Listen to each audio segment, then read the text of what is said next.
This game-changing defense is designed to create lightning-fast blitzes, lockdown coverages, and defensive disguises to force your opponent into throwing multiple interceptions. Let's get into it. We will be in the Kansas City Chiefs defensive playbook running the $3-2 formation. For the adjustments, first, press the right stick in to get to coaching adjustments, then make sure autoflip is off. This will be for our blitzes because they need to come from the left side. Next, turn auto alignment to base to help disguise the defense. Put option defense to conservative and make sure everything else is set to default. The next step is to pick our audibles, which is very important because we will be audibling to a new play every snap. Access audibles by pressing the left trigger and choose these 3 key plays: cover 4 drop, overload 3 seam, and FS zone blitz. The last part is to pick double safety go for every snap. This play will have both safeties roll down into the box, then pre-snap you can audible to any play you choose in the formation while the safeties stay in the box. The safeties rolling down will help disguise your defense, help play tighter coverage, and have better run support. If you want to adjust your secondary pre-snap, individually adjust players because if you adjust the whole secondary, the safeties will go back to their original spot outside of the box. The first play we will go over is overload 3 seam. This will be your go-to play as it has insane pressure and great coverage on the back end. Remember to pick double safety go in the play calling menu first. Then pick overload 3 seam in the audibles pre-snap so the safeties are in the box. For the adjustments, pinch the D line by pressing left on the D-pad and down on the left stick. Then put the free outside blitzer on the left side in a vert hook and shade your coverage down by pressing Y or triangle then down on the right stick to get hard flat zones. As the user, play as the coverage linebacker opposite of the blitzing linebacker.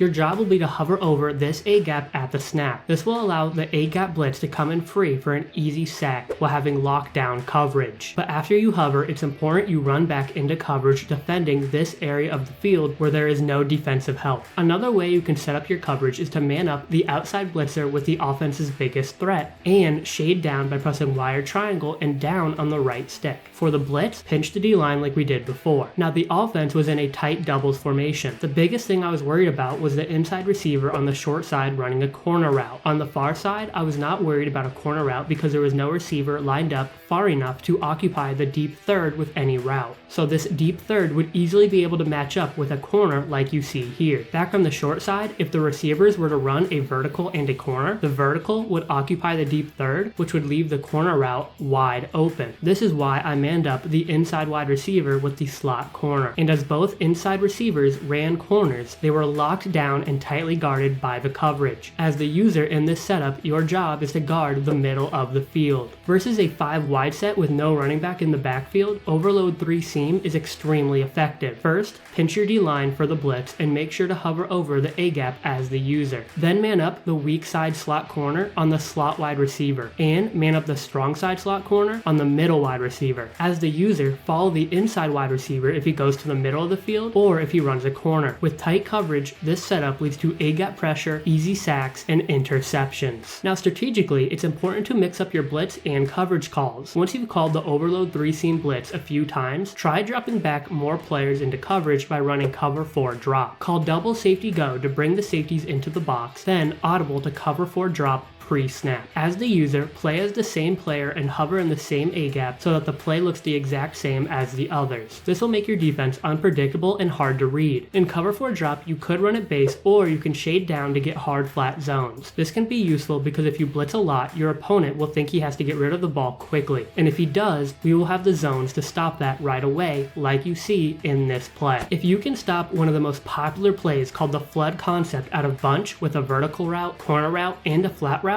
you will win a ton of games. What we're gonna do is something called double Mabel out of cover 4 drop, which will stop floods and corner routes. First, go to zone drops and coaching adjustments. Then put flats on 30 yards and curl flats on 5 yards. After that, pick double safety go so the safeties roll down to the box and audible to cover 4 drop. If the bunch set is to the short side of the field, put your outside corner where the bunch formation is on a hard flat. Then individually back him up. This way the corner will reach his 30 yard depth to defend deep outside cutting routes. And on the solo receiver side, we will play regular cover 4. So when the offense snaps the ball, you will see that the corner route runs right into the 30-yard flat. The flat route runs right into the 5-yard curl flat, and the vertical runs into the inside quarter safety. One of the best meta plays this year is verticals out of a trip set, and if you're unable to stop it, players will spam it and quick snap you all game long. For this play, we will be in FS zone blitz, and to change up the defensive look, do not pick double safety go. Instead, pick the play FS zone blitz. Make sure that the zone drops are off and you have the original coaching adjustments that were shown at the beginning of the video. In this play, the left safety will roll down into the box instead of both safeties rolling down, and it consists of another A-gap blitz. For the adjustments versus a trip set that's on the left side, you will want to man up the rolled down safety with the middle receiver. Then shade your coverage down to get light blue hard flats. Then pinch the line and make sure you user the linebacker in coverage and hover over the A-gap to optimize the blitz. Your assignment post-snap is to guard the inside receiver if he runs to the middle of the field, a corner route, or a vertical route like he does here. And as the user, you will be able to sneak underneath like you're guarding the tight end and jump the route for an easy interception. Also notice that we get a free rusher up the A-gap while all the vertical routes were locked up, as well as the crossing route by the tight end and the running back guarded by the hard flats. If the trips is set up to the right side, put the left roll down safety in a middle third and the other safety in a man assignment on the middle receiver. Then shade down and pinch your D-line and hover over the A-gap for the blitz. Your assignment as the user is the same, just to the opposite side. Take the inside receiver if he runs to the middle of the field, runs a vertical route, or a corner route. This way, you will be able to lock up the most popular plays and routes in the best formation in Madden. If you want a part 2 of this scheme on how to stop the run and more pass defenses, let me know in the comments. And as always, remember to like and subscribe for more Madden content, and I'll see you next video.